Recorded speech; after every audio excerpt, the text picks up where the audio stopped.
Welcome to the Code with Jason meetup. Here we are again with friend of the show, Duncan Hobbs. Duncan, welcome. Thanks, Jason. Great to be back. Really appreciate your time as always. Yeah, great to have you back. Appreciate your time also and your willingness to share your work and all that stuff. Um, as I said, maybe I said it, today is the second session that we've recorded. We had one previously that wasn't recorded. And I have a couple quick thoughts to share before we dive in.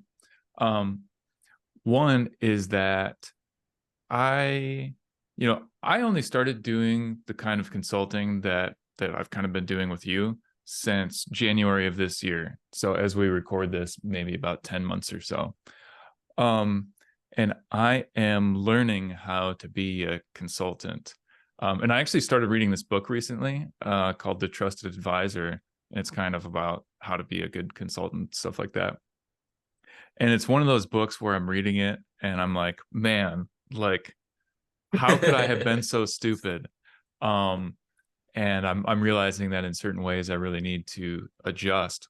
And one of the main things that I'm realizing as I'm learning more is that I need to be slower to give advice and spend more time gaining an understanding of the situation.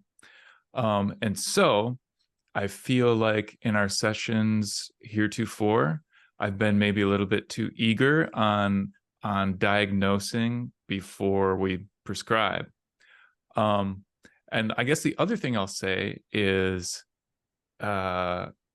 advice is not always what is needed.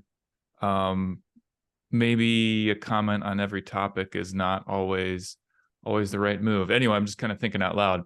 But I wanted to preface our meeting with I think it would be good for us to spend even more time, even though we've spent a good amount of time so far. I think it'd be good for us to spend even more time discussing just discussing the situation and figuring out together, like, what do we want to do, all that stuff, before we get into like super fine-grained technical details. Yeah, that makes a lot of sense to me. I feel like there are parallels to kind of system design and stuff as well, where it's like, you want to start iterating, and so you spend one less week trying to understand the problem, and then 3 months down the line, you were like, oh man, we really should have spent that extra week. So I'm very happy to keep kind of discussing the problem context. Yeah, great. Yeah, it reminds me, you guys might have heard the saying, weeks of programming can save hours of planning. It's one of my favorites. That's great. Yeah, so maybe let's start with a quick recap for the benefit of anybody who hadn't seen the previous session. So I had taken some notes. I had asked kind of like something along the lines of, what are your like big picture objectives? Like, what would success look like for this whole endeavor? And my understanding is we have this code base which has become impractical to maintain. And so the desire is to figure out a way around that. I'm not even going to be more specific than that right now. I just there's the how and there's the what, and let's maybe leave the how aside for a moment. And the what is, we need a way past this issue that this existing monolith code base has gotten impractical to maintain. First of all, does that sound like a correct characterization? I think so. And kind of in reflection on last week, one of the things I probably didn't emphasize enough, and I should also say, my disclaimer before almost every email I send in the work I do is, this is what I think, and it's subject to correction by my team leader. So yeah, just a flag, I'm a very junior member of the team, and a lot of my involvement so far has been more on the project management and high-level design side than on code. So just to flag that in case I say anything flagrantly wrong, I can point to this section of the recording for indemnity. That said, I think one of the things I probably could have emphasized more in the last session is maintenance is part of it, and that's certainly a big part of it. But also, we're at the point now where we realize that a lot of it just needs to be rewritten, and not in the like, we don't like working with the current code base, let's like rewrite it in Rust, not in that like we want something new sense, but we're dealing with data structures and database tables and system designs that were implemented by volunteers 8 to 10 years ago, which means that these volunteers didn't have a ton of time to very thoroughly design out everything in the first place, and we've learned a lot since then about what kind of structures and designs do we actually need, and we're definitely feeling a real need to rewrite things with the benefit of all of the understanding and learnings we have. Okay, so yeah, sorry. on the one hand, it's unobtainable. Yeah. Yes, go for it. I just want to grab my notebook so I can take notes as you go talk. Go for it. Okay, notebook, pen. Okay. So, I grabbed my notebook that I happen to have left out in the rain, but that's okay. It still works. You can hear the sound of the pages. Okay. So I want to write down that first thing that well, actually I'll come back to that first thing, the maintainability of the monolith question, because it sounds like there's some more layers to that which I don't fully understand yet. But you expressed a conclusion the team has come to about wanting to rewrite certain parts of the application for certain reasons. Yeah. Okay. And that kind of, in certain places, that's like, this database table is just not well structured. Okay. I think a lot of it, off the top of my head, relates to that. Like, there are just kind of fundamental designs around how we think about our data and pass our data around that are incorrect, inappropriate, or limiting us. Oh, okay. Okay. Making a note of that. Okay, I'm writing down that some of the fundamental designs are flawed. For example, a database table that's poorly structured, or like aspects of the code too, it sounds like. Yeah. So I can give an example of that if you would like. Yeah. So we have a results table. So we are the World Cube Association. We kind of convene speed cubing competitions around the world. And if you're a speed cuber, you'll sit down, you'll do 5 solves in an average. Each of those solves has a different time, and you can go to the World Cube Association website and see for any competition all 5 times anyone got. So, those times are all stored in a database. I'm not a database engineer. My understanding is that the most appropriate way to store each of those times would be one record. We have a results table, and 1 record per time would be the most appropriate way to do it. We have 1 record per average, where each time is a column within that row. So when you start trying to slice and dice that data, you hit efficiency issues, for example. I see. Okay. Yeah. Interesting. Okay, so rewriting is a solution, and it's a solution to what problem? The problem is, I'm trying to think of how to characterize this problem, or if it's one problem or if it's multiple problems. I'd say the general problem is lack of rigorous design work, which is not to criticize, the design that has been done. It was done with little time and with much less information than we have now. Yeah. So another level down is the symptom of lack of rigorous design work. So what problems do we experience as a result of that? Performance problems on the one hand. I think that results example is part of the inefficiency we experience is, this table is just designed incorrectly. We have abstractions that are sometimes inappropriate and confusing. We have a function being done in one area of the code base when actually it's much more appropriate in another area. And Sorry, I don't actually think I'm adding very much here.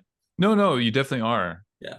Um, um, yeah, one way I might phrase it is like there can be like superficial shortcomings of a code base or a particular piece of code where it's like, oh, this function is too many lines and it could be broken up or something like that.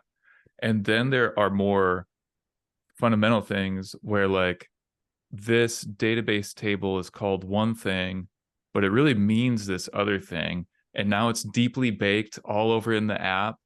And now the app is like logically corrupted and it just doesn't make sense. The parts don't add up and it's really, really hard to understand as a result. Yeah. It sounds like maybe there are some of those things present. Yeah, that kind of resonates. Like the analogy I'd maybe give is if you're trying to build a building or something or do woodwork, you want to start from square. Like all of your angles need to be right Yeah. angles. If your angle is off square, then like it will project into every other facet of the design. Like, okay, now our two opposite walls are different lengths, and that creates a bunch of weird design constraints. And that's kind of what it feels like is we have one logical inconsistency kind of at the base, or one table is named incorrectly, and then we just run up against that in all different areas of the code. Yeah, that's a great analogy. You know something really interesting, Duncan. Um, I'm working with 5 consulting clients, and of the ones whose code I've seen, all of them have the same problem to some degree or another, where I call it the conceptual model of the application. The conceptual model has flaws in it, where I gave the example of like a database table has it's a misnomer and therefore it makes other things hard to understand. And in fact, probably every code base I've ever seen has this problem to some degree. Um, yeah, okay. Well, I guess I only say that to say like when you're explaining this to me, I know exactly what you mean. Yeah, Yeah. yeah. Okay. Okay. This is actually really, really helpful because for some reason, I feel like I'm experiencing a fairly fundamental shift in my understanding of the whole situation and the way you guys are looking at it and stuff like that. Okay. Continue. What question am I answering? I don't know. Sorry. I just felt like maybe I was Sorry, interrupting you. I You had agree other with thoughts. everything you've said, and I've totally forgotten Yeah. what I was in the middle of before that. Yeah, I don't know. I think we were kind of recapping what we talked about last time to kind of frame today's conversation. Yes. You were speaking about maintainability, and then I said maintainability is part of it. And then, but also the need for redesign at this stage. Yeah, that's an interesting distinction because like that's actually a distinction that I haven't really made before myself. Okay, so maintainability and design. Yeah. So maybe a distinction could be made in the sense that like a program could have a sound conceptual design theoretically, but then the code could still be messy and hard to work with.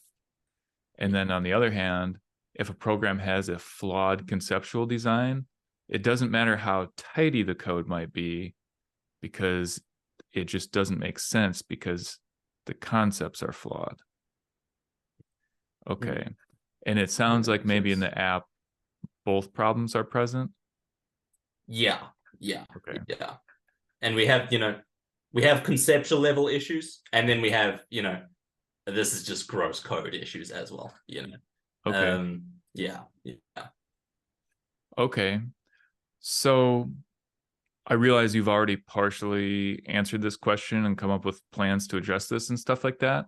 But how do you deal with the fact that you have this code base that has these fundamental problems and you want to make these big changes, but you kind of, in my understanding, you kind of need things to keep working the whole time. Yeah, very much so. That's kind of our the plane needs to keep flying. That's the most fundamental thing. You know, we have one of the biggest assets for the WCA is its database of tons and tons and tons of results. You know, it's a huge archive, and people rely on that a lot. So like the results need to stay up. You know, any change we make to results needs to be well tested, needs to have a fallback, needs to be really well implemented. So how we deal with that at the moment, essentially we've kind of declared a feature freeze. We're saying we're not adding anything new, certainly not to the existing code base. We are focusing on maintenance, and then we're trying to kind of create outpost sanity in the code. One of the ways that there are paid contributors on the team, and then there's a team of volunteers. One of the ways the team of volunteers is trying to do that is they're trying to convert our front end to React. There's a bunch of reasons for that. We rely on, we think that having an API-based design and kind of doing client-side rendering as opposed to server-side rendering offers a number of advantages.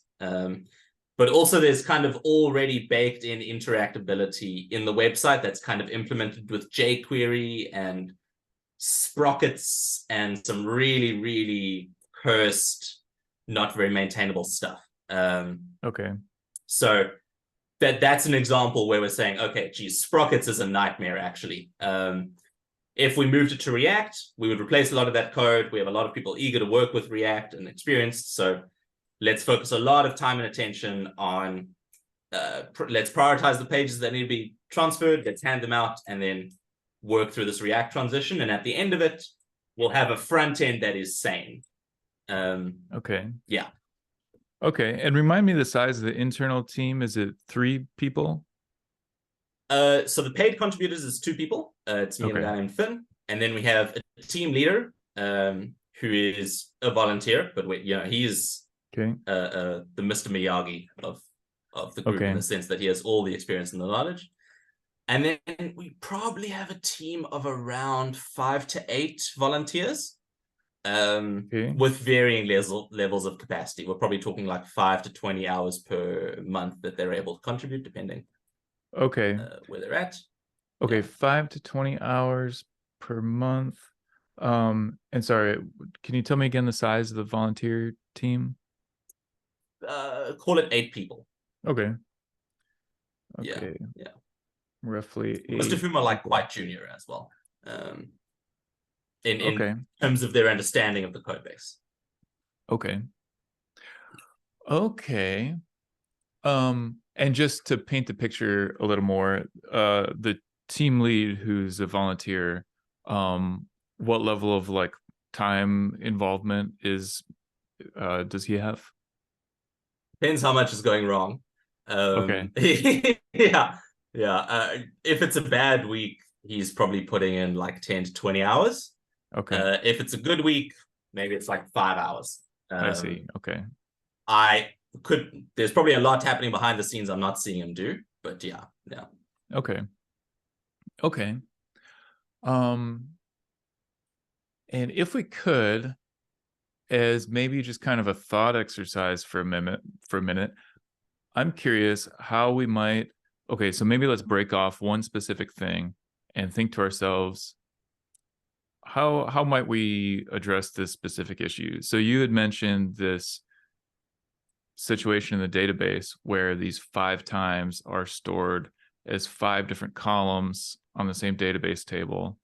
And the way you said that maybe you would structure it is the exact way that I would do it, where if there are 5 times, you would have 5 database records, 5 separate database records rather than the one with all 5. I'm curious how that changed. Like if for some reason we decided, okay, the only thing we're going to do, we're just going to focus 100% on this thing. Wonder how that might go. How that might go in what sense? What would our process look like? Yeah. I'll start answering and you can tell me if I'm on the right track. So yeah, if first of all, if we assume that's our top priority, and there's a whole other conversation about priorities. Step one, we need a design. Our team lead, Gregor, is certainly involved in the design. We'll need to figure out, is it a paid contributor project or is it a volunteer project? And that's a function of how quickly does it need to get done, I would say. And then depending who's going to do it, Gregor will sit in a few meetings with people and we'll kind of design the table. Once we know what the table should look like, someone will submit a PR for it. Once we're happy with what the code looks like, we then need to test it. So we have a staging server. We would probably deploy it on the staging server and ask for some internal feedback from World Cube Association.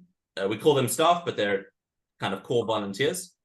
So there's like, besides the software team, there's a bunch of other teams. We're probably talking about a couple hundred people who we would turn to for feedback. Assuming that is working, people like the changes, they seem logical, etc. Then we would start rolling them out. Then we would roll out that change on production. Does that go in the direction you were looking for? I don't know that I was looking for a specific direction. I was just wanting to maybe think through a specific change, just to see what kind of thoughts and ideas that stirs up for us and stuff like that. The other thing I would say on that, is we need to make sure from a legacy perspective, we're even in the position to make this code change. So 6 months ago, a lot of work has been done to get us to the point where we could make a change like that. 6 months ago, we had a tremendous amount of like legacy PHP in the code. I didn't touch that part of the code at all. I don't really understand it. Apart from that, it was very tightly coupled. We were like tied to an officially deprecated version of PHP. There's the team that kind of administers the results. They rely on a number of scripts and custom tools that were all written in PHP, as opposed to we use Sidekick. Like they were custom PHP jobs as opposed to Sidekick jobs or whatever. So there was a lot of legacy that had to be rewritten and moved across, and we had to get off PHP and eventually kind of come to the point where we could even think about, okay, now we're at the point where all the preconditions are checked that we can redesign this table. Okay. And again, just for context and such, do you know the timing of when the PHP app started to be rewritten using Rails? That wasn't the last few months. That was like 3 or 4 months ago. Last few months. Okay. Yeah. I do. Gregor, maybe it was even the start of the year. Maybe I could be wrong. Gregor had like a free month or two and just plowed like 80 to 120 hours in and did a phenomenal amount. Yeah. Okay. And is this monolith in PHP or Rails? Rails. Okay. Yeah. And the PHP application or the PHP code, maybe it's more than one piece of code or whatever. Is that still in the picture, or is all that dead and gone now? I am pretty sure that is now dead and gone, which was a huge milestone for the team. We still use PHPMyAdmin to interact with the database. If I pulled up our staging and production database, I would do it through PHPMyAdmin. I'm pretty sure everything else is now gone. Okay. Interesting. Okay. Yeah, this is speaking to the value of taking the time to gain an understanding, because again, even if you might have told me some of the stuff before, my understanding is shifting in somewhat of a fundamental way. I didn't realize that the Rails monolith was so new. Sorry. I might have given you the wrong impression. The Rails is like 8 years old. Okay. It's only sorry. It's only like we had this super uber legacy PHP code that was rewritten into Rails like 4 months ago. But that was everything else has been on Rails for a long time. Okay. I couldn't tell you. It was all in the same repo. I couldn't tell you how exactly they spoke to each other. But certainly the PHP code predated the Rails code.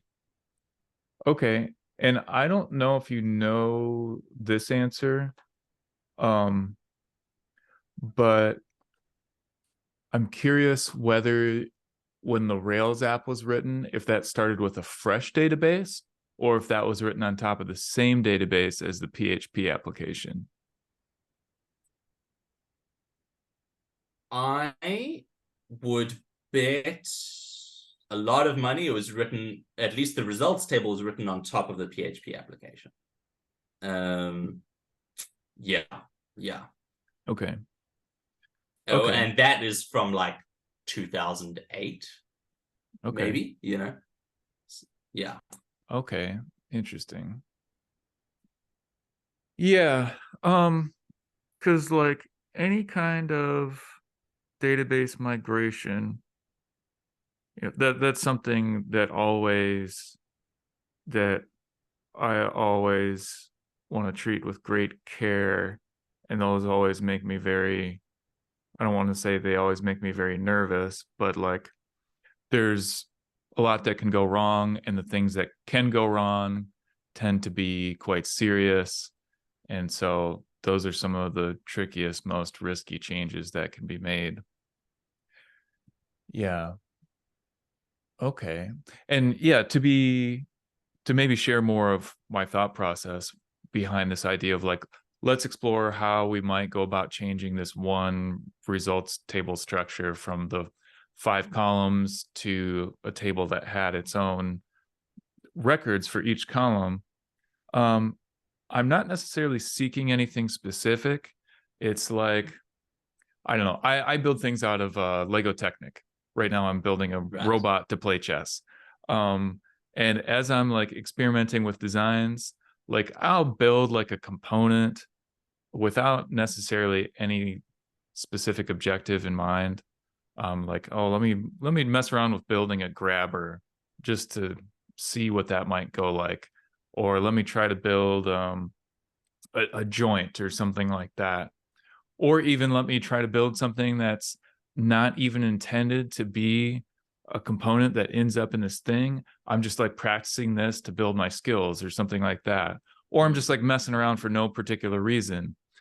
And this exercise with changing this table structure is kind of like, let's just like mess around with no particular objective and just like see what we can learn and what thoughts it stirs up and stuff like that. It's kind of like we're doing like basic research on this whole thing, and maybe it leads somewhere, maybe it doesn't. That's where my thoughts are coming from. No, that makes a lot of sense to me. Yeah, yeah. Yeah. Um, yeah, when I do migrations like this, any kind of migration that's like a big risky migration, I like to try to have parallelism so that there is always what you might call backward compatibility and rollback ability. And so something I would think about is, if I were to change this database structure of these results, how can it be done in such a way that we keep the original structure and the original data, so that if the new structure turns out to be a problem, we can still roll back to the old way? What does that thought make you think? Yeah, That no, was a weird I way to ask that strongly agree. question, but hopefully it makes sense. Yeah, no, that makes total sense to me. I hope that's somewhere we would get if we sat down and thought about it. I can't guarantee that, but yeah, like I'm sure for a lot of businesses and companies, but for us, like if we had even a few day period where we lost some data, that is like new results got submitted and they disappeared into the ether. That is a like worst case scenario for us. Yeah. Yeah. So the Sorry, notion of parallelism, yeah. let me bring one other possibility to your attention, which maybe you've already thought about, but even scarier to me would be a scenario where everything appears to work just fine, and then months down Yes. the road, you realize that there's data that's Yes. wrong, and now you don't know how to figure out what's right and wrong. It's not clear how to fix it. That would be my nightmare scenario. That is terrifying. Yeah. Yeah. And now you can't trust the integrity of the database since the switchover. And it's just, yeah, yeah, Yeah. yeah, yeah. No, you're right. That is terrifying. Yeah. So if I mean, my dream then would be like that we run both systems concurrently, essentially. Um, I mean, so for us, practically, the way we import results is the competition admin, call them the person who runs the competition. They will end up submitting us like a JSON payload that has all of the results. Okay. Should there be a better way for non-technical people to submit results? Absolutely, there should, and that's on the roadmap. But yeah, for now, it's like a JSON payload. In my probably dream world, then we would just take that JSON payload.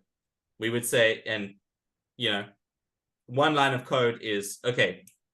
Import that into the old registration result system, and then the next line of code imports it into the new result system, and we literally just have both existing in parallel. Yeah, Yeah. yeah. Is that kind of how you would implement something like that? Or I'm Quite curious how you possibly. would go about it. I'm not sure. Some sort of like a reconciliation would probably be part of it. Like import both of them, and then I don't know, you could do like a checksum or something on both and see if they're the same. And if they're not, then you know something needs attention, something like that. It's gone wrong. Yeah. Yeah. I'm not sure how I would do it, but yeah, something like that seems about right. Okay. Yeah, I don't know. I'm just thinking about, now that we've discussed that a little bit, I'm like, okay, let me ask you this. Does that thought exercise we just went through make you think about the entire project? And I'm not trying to lead you to a certain answer. I'm just curious. Does that make you think about the entire project any differently, or not really? I wouldn't say, not really, honestly. It would make it feel a lot safer. Yeah, that's probably the main benefit. Honestly, when thinking about any project like this, the question is like, where is the time and attention going to come from to execute it? And this Okay. may be tangenting, and you can take me away from that tangent, but I think in general, we don't, we have easily a 6-month to 1 year roadmap of work where we know more or less exactly what needs to happen at a high level. We don't have design documents for everything written out, but we need to do a results rework. We need to implement a payment service. I could pull up my road. Oh yeah, we want to implement a V1 API. All of this stuff. Rework competition service, etc. Like the roadmap is pretty clear, and there's a whole bunch of different places that we can improve things. But it's like, okay, we have like some part-time volunteers, none of whom really understand the Rails side of things particularly well. Yeah, none of whom. And then we have 2 paid contributors who have, a very, very healthy runway of work. And then we have a massively overstretched team lead who is trying to mentor volunteers, contribute to deep level design work, manage, communication with the board, all of that stuff. And so when we think about like results, results rework, like how would we rework this table? The what to do doesn't feel as daunting as like, oh my goodness, how, if we say yes to that, okay, we could pull all the time and energy and resource together to make that happen. But then what are we saying no to? And like, I guess it's just balancing our priorities. Yeah, but that's kind of the daunting or difficult problem. Okay. Yeah. Okay. So this is again one of these things that's fundamentally making me understand the whole thing a little bit differently. I'm going to read what I noted, and you tell me if I kind of wrote down the right thing. Go for it. One of the biggest concerns is, where is the time and energy going to come from for this project? And energy, I would probably substitute attention for energy, in the sense that I think there is I think that certainly now that we have paid contributors, there's energy, but attention in the sense of we've really learned, we know now the cost of getting a design wrong, you know, and our velocity is slow enough that like we really don't want to get a design wrong, because coming back around to redoing that design is easily a matter of months. Yeah. So attention in the sense of, do we have the right people with enough headspace and you know, mental capacity to really sit down and think through, like, how should this design work? What should this database table look like? What are our requirements? Does that make sense? Definitely.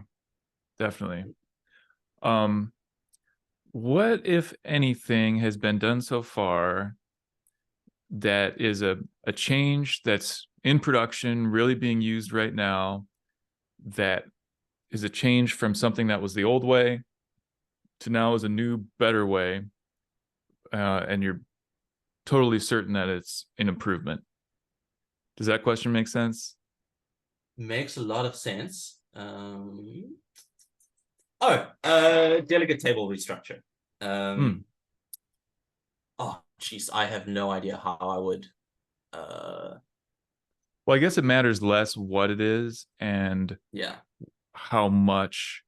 I'm curious how much has made it into production so far, in combination with how much time has been spent working on this endeavor so far. In terms of kind of paid contributor time specifically, or however you want to answer it. Well, the answer is not much. We, as an example, we're working on this React front end change. We've been working on it for a year and a half easily. And we recently merged like a 15-month-old PR that was ready to go. It was just like we didn't have the time or attention necessary to sit down and go, okay, this is the problem it's trying to solve. This is how it's implemented. Let's do some testing on staging, make sure that it does what it needs to, and okay, approve it.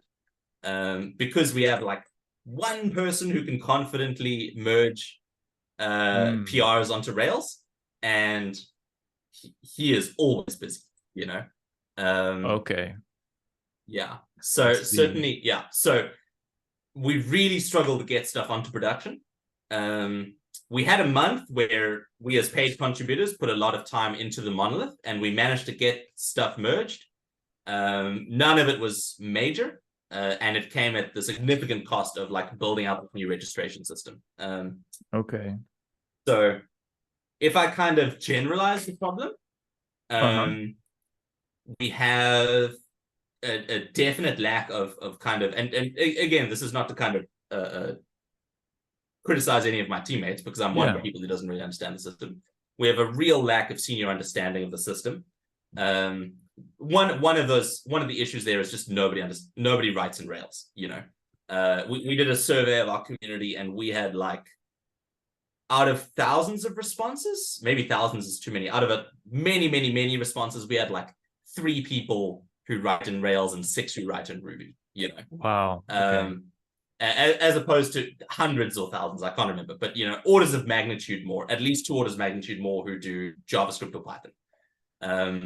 So if you're a volunteer coming in and you've got 5 hours a week and it takes 20 hours to learn Rails, the thought of spending 20 hours learning a framework that you're only ever going to use for this volunteer project before you can contribute anything, it's a tough sell. So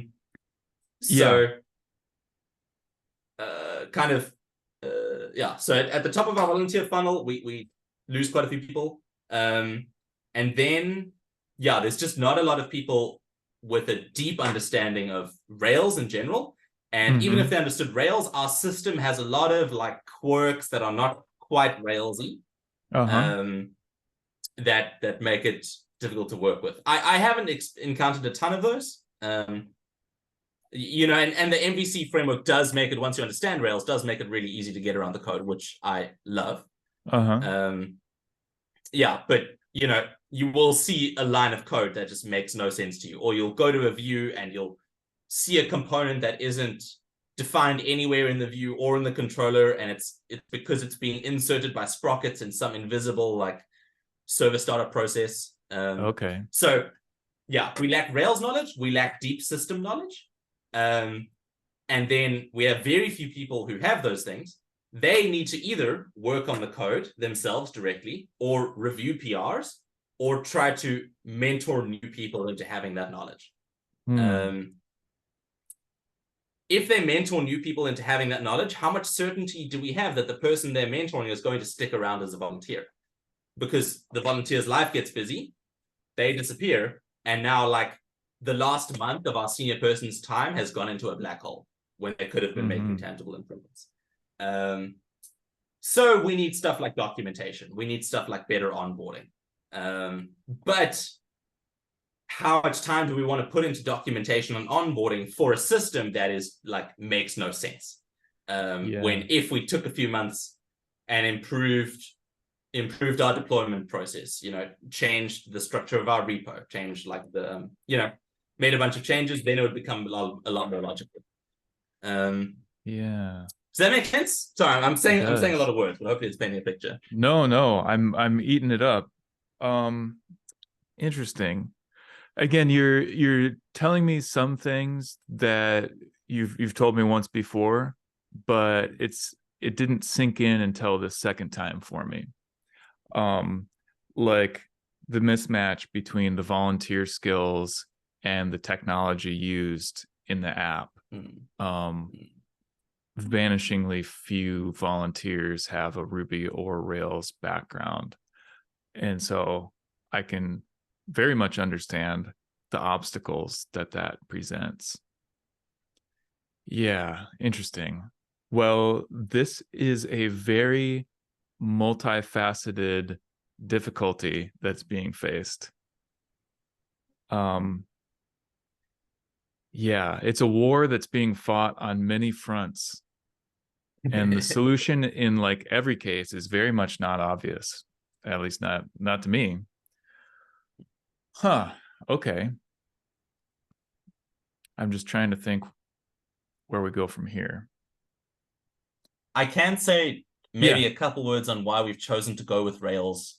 Given relative lack of just because it might be interesting.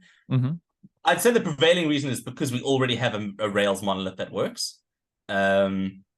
And we are concerned that like rewriting the entire website in a totally different language and framework potentially, that is a tremendous amount of work. And our perception, what we first want to make sure of is that we don't have a fundamental code issue. Like, is it that Rails is hard to understand, or that our code base is hard to understand? And at the moment, the sense is, okay, first let's get our code base under control, make it more logical, make it well structured, so that we're not trying to onboard people onto spaghetti code. If once people are onboarded onto spaghetti code, onto good code, we are still struggling with like volunteer onboarding, that would be the point at which we say, okay, maybe some of these things need to be rewritten. But we don't want to prematurely rewrite something when we may not actually be solving the fundamental problem, which is legacy and spaghetti code. The thinking is basically maybe it's easier to have good documentation, available volunteers to mentor new people, and a logical system than it is to rewrite everything in a totally new language. Essentially. I think I want to express a few concerns and fears and such that I would have if I were in your shoes. Perfect. I hate to even say this, but I can't not think it, which is there is such a thing as being painted into a corner. There is such a thing as being up Schitt's Creek without a paddle. And so it's not inconceivable that the reality of the situation is that turning things around, however you might define that, will take 10 years. And my thought is like, if that's the cold, hard reality of the situation, what does that mean? That's my first thought. Any responses to that thought? Um, if it's 10 years, we're in deep shit, to be frank. I am I'm hoping it is more on the order of 1 to 2 years. Yeah. That's my sort of assessment, especially now that we have some paid capacity. And I think we're starting to get a flywheel going. It's taking a while to make visible progress, but I do think we are moving in the right direction. But yeah, if I could see with a crystal ball now that we will only be in a good place in 10 years, we would have to fundamentally rethink how we're approaching this problem. Absolutely, because we are we're growing 50%, 100% year on year. So we don't have the luxury of figuring it out 10 years from now. We need to figure it out max 24 months. Yeah. The other comment would be we'd probably spend a lot on server costs. Okay. If things are running slowly, we pump the server and then hope to make it more efficient in the future. And maybe that's a lever we have pulled less than we could have. Let me see if I understand something. So let's imagine that your hands are tied. They pass a law saying you're not allowed to change any of your code, and the World Cube Association keeps growing on its current trajectory. Do we think that would mean that the performance issues would just continue to be exacerbated such that the server costs would just go up and up? Yeah, I think so. I'm not an infrastructure person. I think I have an AWS console up at the moment. What are we on? But it We're on seems like an maybe M6i 2X large for AWS people. Well, Sorry? I mean, just very high level. Like it seems maybe just like the intuitive, common sense, best guess is that if we don't do anything with the code or infrastructure and the traffic keeps growing, then our server costs will go up more than we want. Yeah. And at some point, I think we would hit a point that's, people do distributed computing a lot. At some point, my fear would be that we hit some kind of hard scalability ceiling.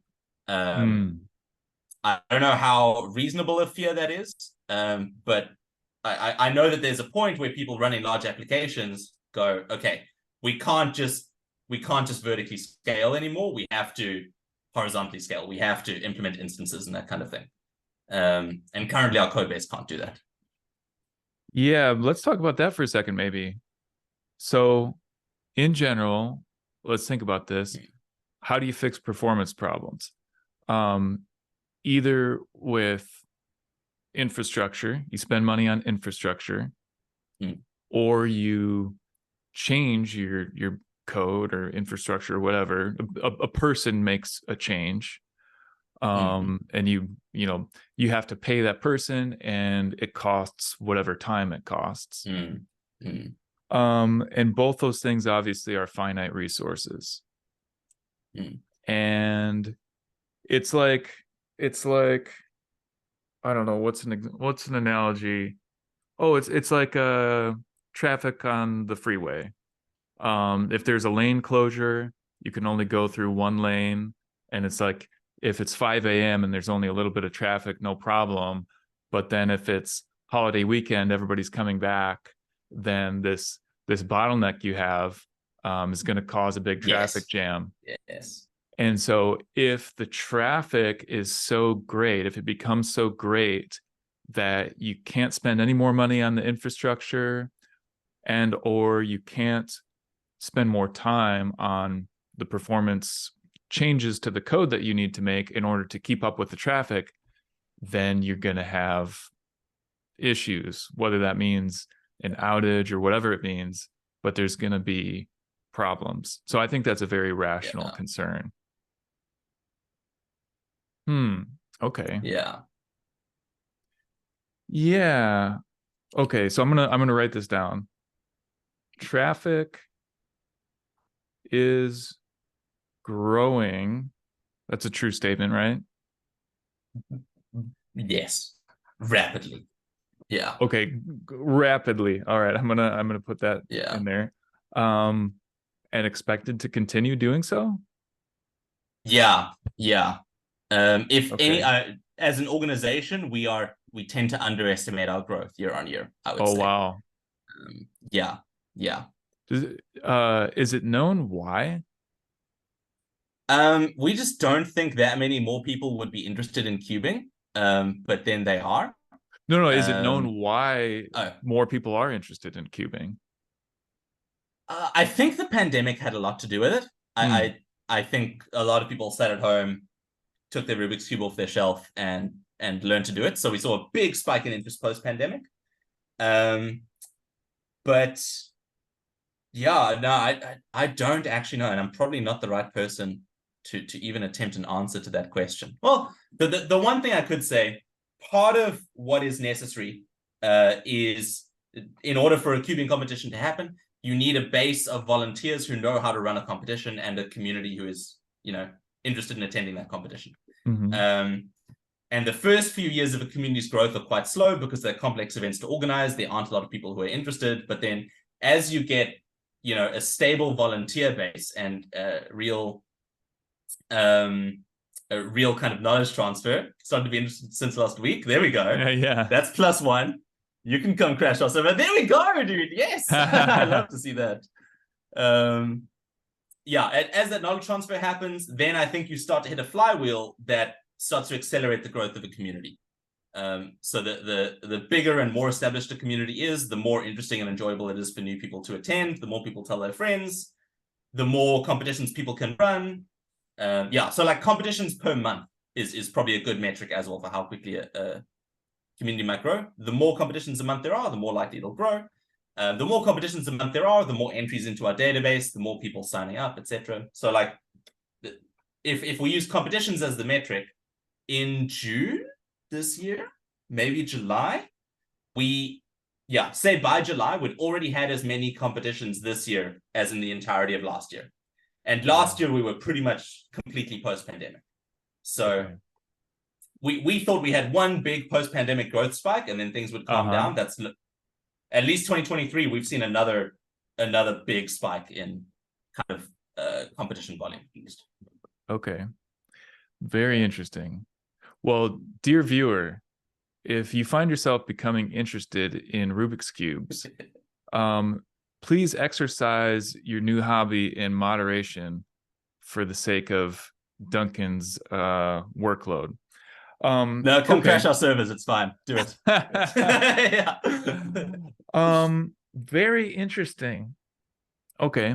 All right, to continue expressing my concerns and such, another concern that I would have is expending time and energy, attention, whatever, on making changes, but the changes are either net not positive, just zero effect, Neutral. Yeah. or negative. Yeah. Yeah. That would obviously not be good. And it's not an academic concern. It's a very, very real risk. Most of the code bases that I've worked on in the past that are in bad shape, they are not only in bad shape, but getting worse every day because there's a whole team of people making it worse every day. Yeah. So that's another concern that I would have. Any thoughts related to that? I hope we're making things better. Is my first thought. And I would also say a big part of our design consideration now is becoming scalability.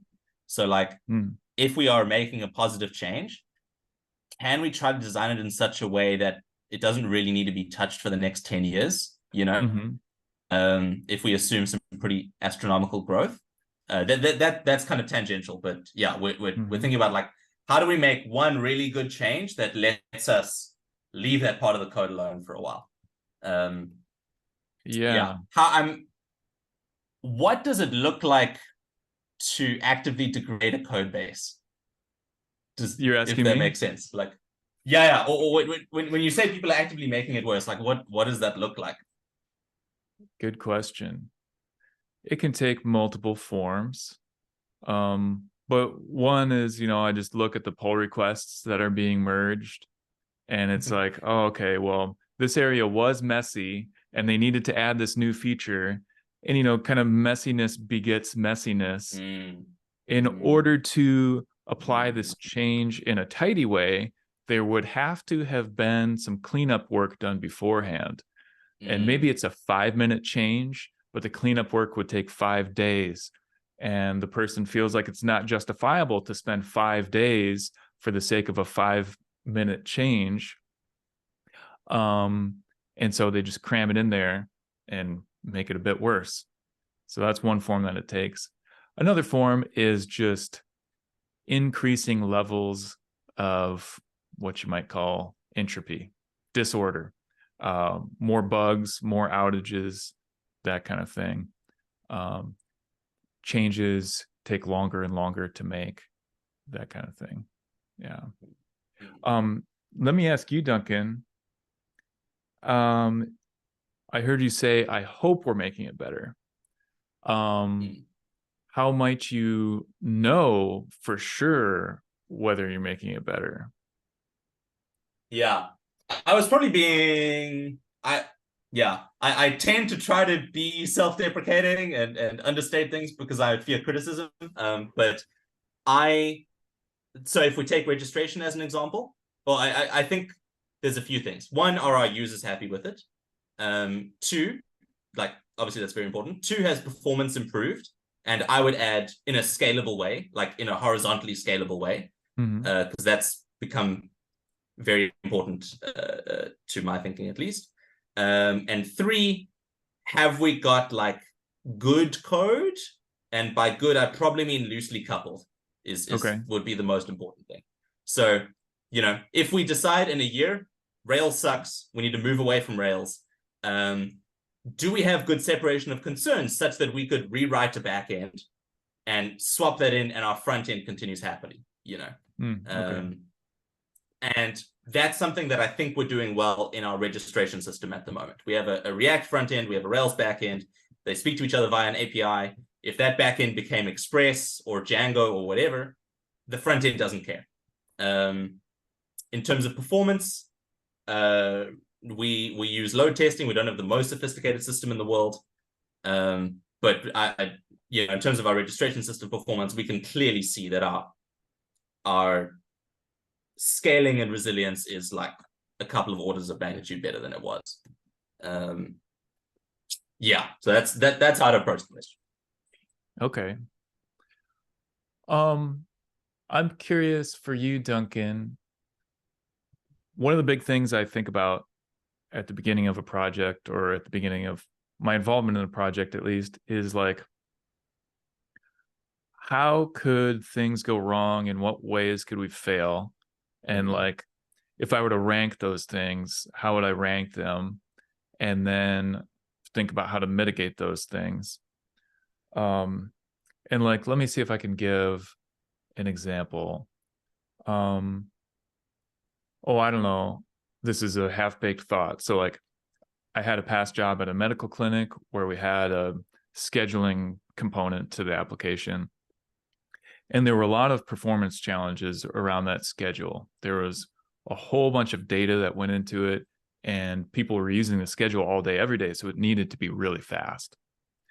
And so maybe I'm making this up now, but like, one concern with the schedule is that like it gets so slow that it causes a real problem for day-to-day usage. And then there's another possible problem with the schedule, which is that people can't conveniently see the exact information they need to see. And it's more of like there's like performance versus scope of UX, features. Sorry. UX is what I said. Yeah. And between those things, maybe in this situation, I judge, okay, the performance issue is like way bigger of a deal than the UX issues. We can live with an unpolished Mm. UX, but we can't live with the poor performance. Just as an example. So maybe of the things we've talked about today, and maybe there's even some other things that you're thinking about that I'm not aware of yet. What would be your biggest like perceived risks in this project? And then maybe we can talk about how to rank them, but just first, like, what are the risks that you see? We speak about bus factor, which is Oh, uh-huh. how many people need to be hit by a bus before we are up the creek without a paddle. Uh-huh. Bus factor is a huge. Bus factor is probably 1 for us at the moment. Okay. And through this paid contributors, we're trying to get that up to 3. Okay. Realistically, at the moment, it's probably still 1. So that's probably my worst case scenario. Gregor wins the lottery and never wants to touch cubing again. And yeah, then life is very difficult. I mean, I'd argue it would be even worse if Gregor wins the lottery and then gets hit by a bus. That's yeah, that would be an emotional roller coaster. Yeah. There's an internal debate about whether we should speak about bus factor or lottery factor in terms of do we want to frame it positively or negatively, Yeah, so that's very scary. In the broad sense, I think we are trying our best within what we have to mitigate that. After that, performance issues are scary. Some sort of really big performance issue that causes significant outages is just scary because we have a lot of people that rely on the website all the time. I don't feel like we could have some like a performance issue so significant that we lose the website for a month. But that's another concern factor. And probably big picture again, like growth and seniority of the team, which is kind of related to bus factor, but we are really like struggling to onboard new volunteers. It's just not somewhere our focus is going at the moment. The hope is that once we make certain progress on key areas of the system, then we can pour time into making sure that we have like a robust onboarding and knowledge transfer system within our volunteers. If that just keeps not happening, I guess it's kind of similar to the bus back thing, I guess. But that's then we would just have like a volunteer team that is highly inefficient. Am I still answering the question? Definitely. Yeah. Okay. And then if we bring some of my personal concerns into the picture, hang on, something else that you had said, where's the time and attention going to come from for this project? I guess maybe that's addressed with the onboarding issue. Would it be fair to say that a concern is that there's too much work for how much bandwidth the team currently has? Definitely. Yeah.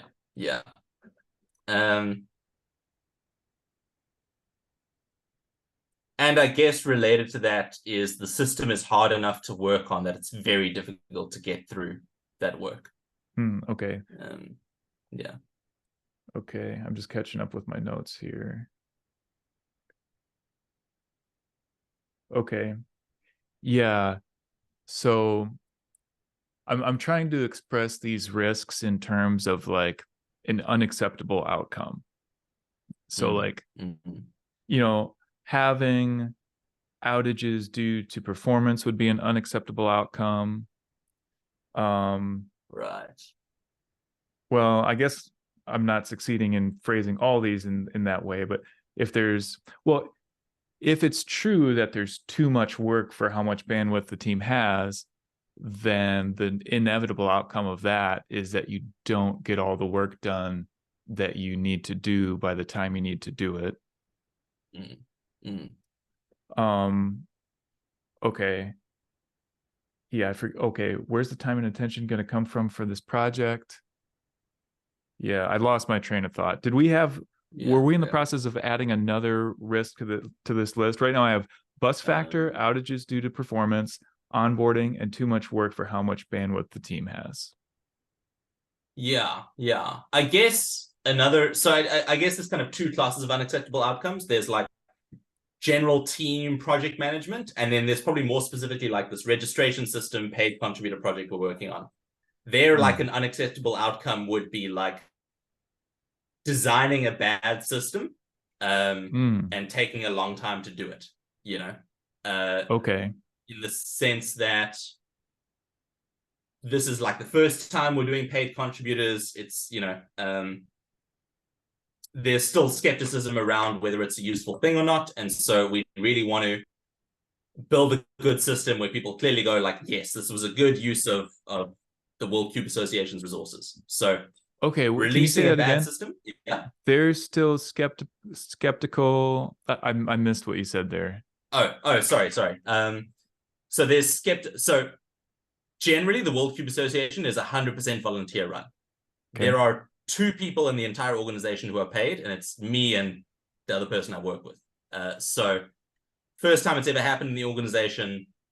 And so there's the question of, should we be paying people in general? If Mm. yes, Mm-hmm. should we be paying these people? Mm. Mm-hmm. Um, and so if we release a bad system, that is really going to call into question the fundamental decision of I see. paid contributors on the software team. So that, yeah, delivering something bad or taking too long to deliver something, those are both like unacceptable outcomes. Yeah. Okay. In the scope of the registration system. Okay. Writing that down. And I'd say, sorry, when you're done, Yeah.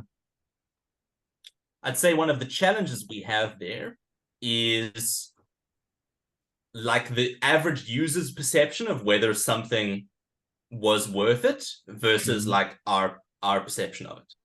Mm. We are far and away our biggest concern in designing the system is making sure that it stands up to load, because that is Yeah. far and away our biggest issue at the moment. But we've barely put any time into the UI. So we want to run a beta test. The UI looks horrendous. We don't really want to launch a beta and have everyone go like, this thing looks horrendous. What have you been doing for 6 months? When the reality is like a ton of work has been done behind the scenes. Mm. If we could sit down a developer and be like, here are all the improvements we made, and I hope they'd go like, yeah, that's reasonable, that's cool, wow, that's clever, But a user doesn't see any of that. So we have this tension between making good changes to the system that are going to give us long-term scalability, that are going to make it easy for developers to work on, et cetera, versus like making changes that a user will think has made a difference. And particularly with performance, it's like people only notice when the system crashes. People don't notice when the system doesn't crash, if that Right. makes sense. So it's a very Right. It's a thankless intangible job. benefit. Exactly. Yeah, it truly is. Yeah. Yeah. Speaking of that thankless job, um, what if we fast forward to November 2024 and the one and only thing that has been accomplished is that enough performance improvements have been made so that there are no outages between now and then? How would you feel about that? And how do you think people would feel about that in general if that were the outcome? So we have outages from a number of different sources, right? Registrations is one of them, results is another, etc. If we Okay. had managed to stop all outages, like all common outages now from all sources, I would be like, we did a good job. Because that would, on the assumption that we've done the fundamental work necessary to make the infrastructure more stable. Okay. So if that was our outcome, sick. I'm happy because now we've got a solid base of which to develop. Okay. And to be clear, I mean that is the one and only outcome that's like externally visible. you were saying, your thumbs up response, that was in reflection of that's the one and only thing that gets accomplished over the next year. That's me saying it. Okay.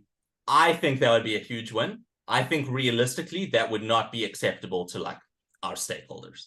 Mm-hmm. Yeah. Okay. And when you Yeah. say But stakeholders, also, you mean like the rest of the World Cube Association and the I don't know what you call them, the people who are doing the competitors, those people. yeah. So staff, the rest of the World Cube Association, and competitors. Yeah. I Okay. think they would probably want to see more progress than that. Okay.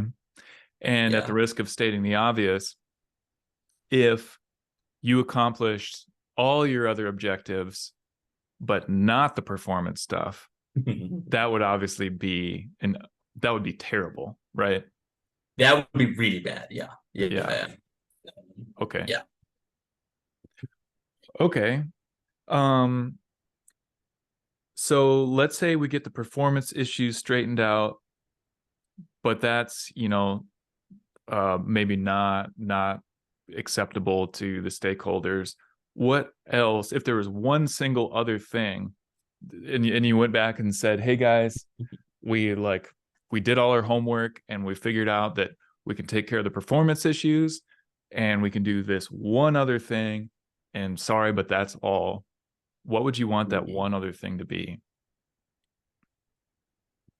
Interesting question. Honestly, I would probably poll the community, and we do have results from last year. I'm going to think out loud for a second and then try to conclude something. So, UI overhaul is the first thing that comes to mind, just because it makes the monkey brain happy, and yeah, it looks then like something has happened, and I think our website does look a little bit outdated and lacks design language. So if we fixed the back end and made the front end look pretty, I think that would probably be acceptable.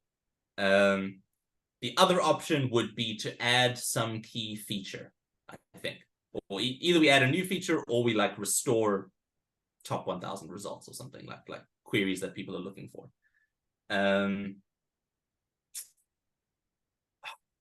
Yeah, I mean, in general, we just need more features. And, there's like really good ideas that have been sitting in our GitHub issues for 4 years because, there's too much to do. I think I would probably come down on we have a reliable backend and we've done a UI overhaul. Okay. That's to satisfy the outside world. If it was me as the project manager on the software team, I would say we've got a stable backend and we've got a really good volunteer mentoring system going. Yeah. Sometimes I find it useful to talk explicitly about the production and the production capability. And there are certain things you need to produce, the performance improvements, and the UI overhaul, all these other things we've talked about. You need to produce these things and do it in a timely manner, but then you also have a need to improve your production capacity, because it sounds like if the production capacity stays what it is today, and let's just say that never improves, it sounds like that's going to put you in a really rough spot, right?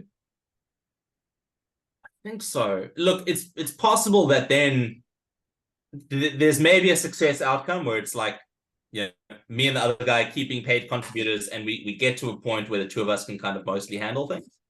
I think we could keep the lights on. But yeah, that would be really undesirable.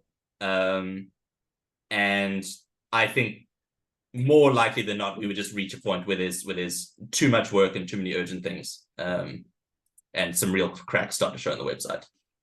Yeah. Okay. Well, I need to go sooner, else I'm going to get in trouble with my wife. But I at least have found this very interesting. I hope this has had more than zero value for you, Duncan.